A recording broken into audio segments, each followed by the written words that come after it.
Hello and welcome to IMC Radio and Podcast. Glad to be here. Today we're going to explore the top news headlines for April 24th. Sounds good. Lots happening. Indeed. Let's start with what seems like a potentially significant development in the Democratic Republic of Congo. Yes, the DRC government and the M23 rebel group have apparently agreed to halt fighting in the east.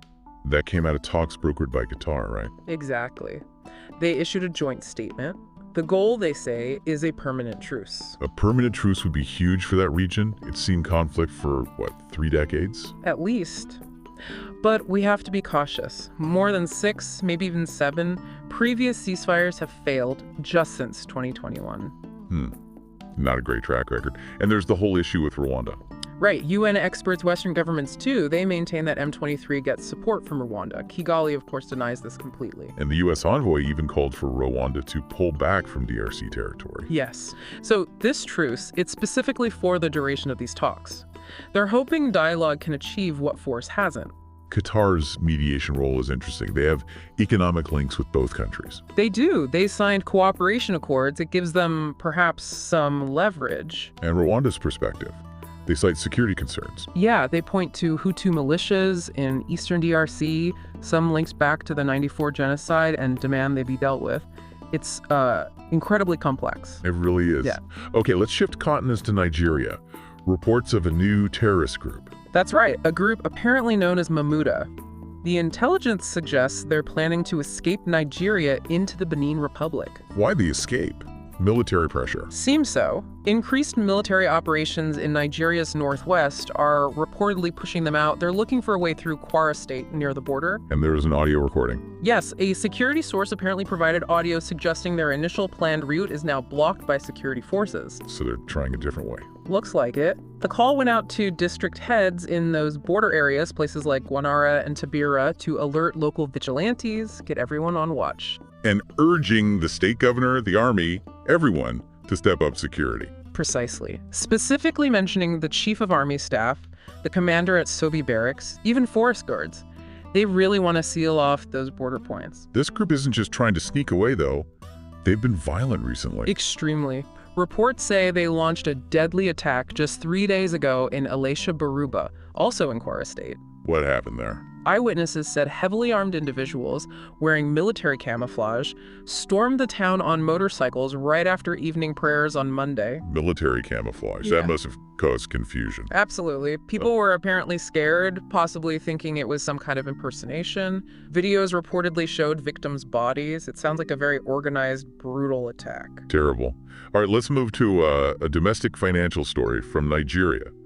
The government is getting tough on unpaid housing loans for retired civil servants. Yes, the federal government Staff Housing Loans Board announced they'll start seizing property from retirees who haven't fully repaid their loans. So they're compiling a list now. They are. The executive secretary, Salamatu Ahmed, confirmed they're aiming to recover these mortgaged properties. Is this linked to that recent retirement requirement? The certificate of non-indebtedness? It seems directly linked. That memo made it a precondition for retirement, and this move enforces it, even for those already retired. They're citing loan agreements and public service rules. So the message is clear. Sort out your loan status or risk losing the property. Pretty much. They're urging affected public servants to regularize things and get their claimant certificate. Defaulting retirees will have their names sent to regulatory agencies for debt recovery, too. Okay. Staying with Nigerian finance, there's going to be a forensic audit of the NNPC. Correct. The Minister of Finance, Wal Eden, announced it at an investors forum in Washington, D.C. during the World Bank and IMF meetings. This comes after President Tinubu changed the NNPC board recently. It does. A new board, new group CEO, new senior management team, quite a shakeup. And the goal of the audit: efficiency, revenue. Both, it seems. Reconciling the NNPC's books, making operations more efficient, and crucially, generating more dollar revenue for the country. Especially important with global economic uncertainty. Wasn't there an Auditor General's report recently that flagged issues at NNPC? There was. The report for 2021, released late last year, alleged misappropriation, diversion of revenue, unauthorized deductions for refinery rehab, things like that. So this forensic audit will likely dig into those claims. You'd expect so. It seems aimed at getting a clearer picture and tightening things up significantly. Okay, let's turn to some international headlines now. Starting in South Korea, A former president indicted. Yes, Moon Jae-in. He's been indicted on bribery charges. What's the accusation exactly? It relates to an appointment he made Lee Sung-jik to head a government agency.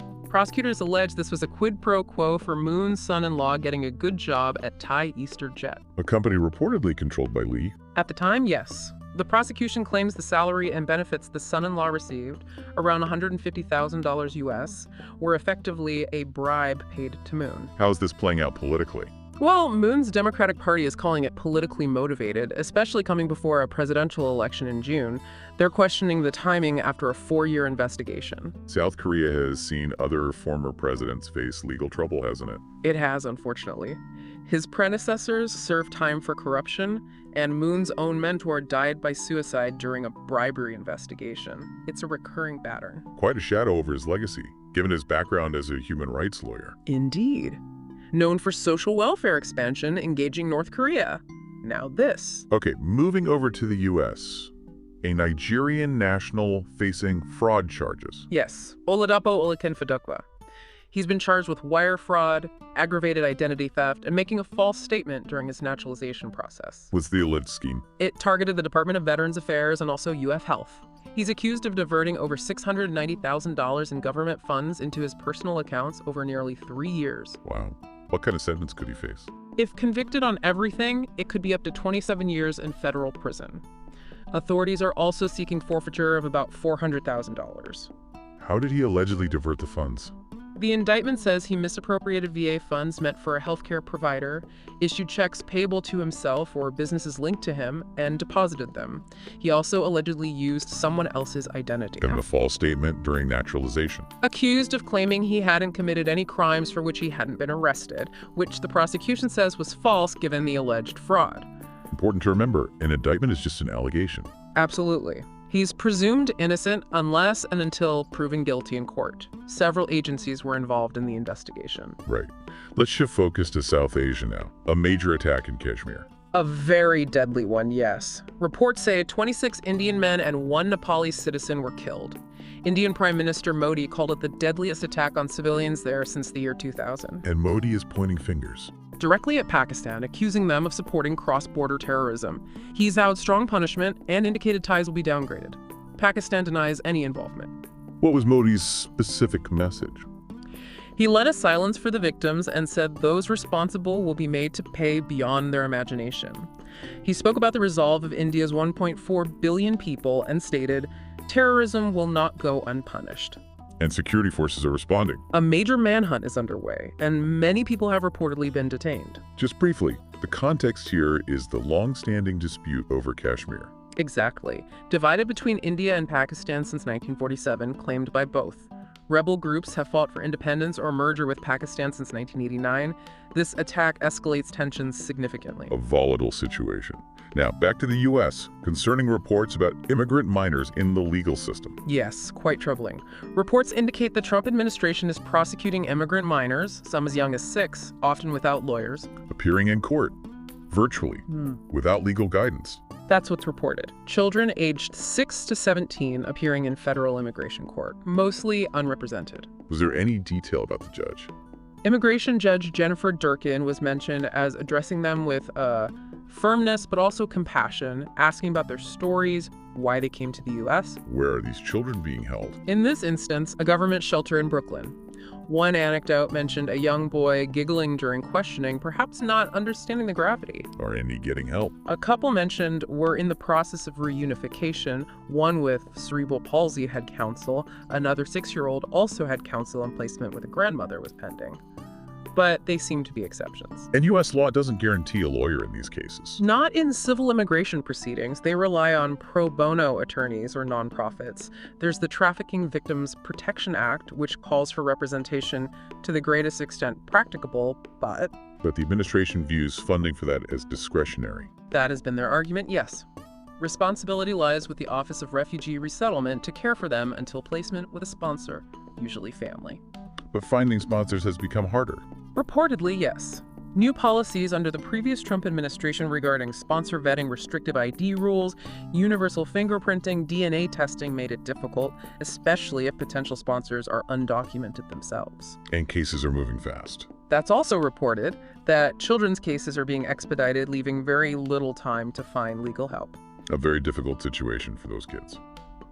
Okay, finally, let's turn to Ukraine. Former President Trump weighed in. He did. On his Truth Social platform, he warned President Zelensky. Warned him about what? Said Zelensky could fight for 3 more years and end up losing Ukraine to Russia if he doesn't accept peace terms. He particularly criticized Zelensky's refusal to recognize Russia's occupation of Crimea. Calling it inflammatory. Yes, and harmful to negotiations. Trump claimed Crimea was lost under Obama and isn't up for discussion, basically saying Zelensky needs to choose peace now or lose the country. This is the first time he has made comments like this, is it? No, it follows previous warnings. It also came after reports that the U.S. government might pull out of peace talks if there's no progress, though Secretary of State Rubio later canceled a related trip. And Zelensky's position. He maintains Ukraine is ready for peace, but insists Russia is the one refusing realistic talks. This was before the latest major attack, of course. Right, which brings us to the most recent tragic development there. Zelensky cutting short a trip. Yes, he abruptly ended his visit to South Africa and returned to Kyiv. Why? Because of a massive Russian missile and drone strike on Kyiv and other regions, a really devastating attack. Casualties reported. At least 9 killed, over 70 injured just from the initial reports. Significant destruction in at least 5 Kyiv neighborhoods.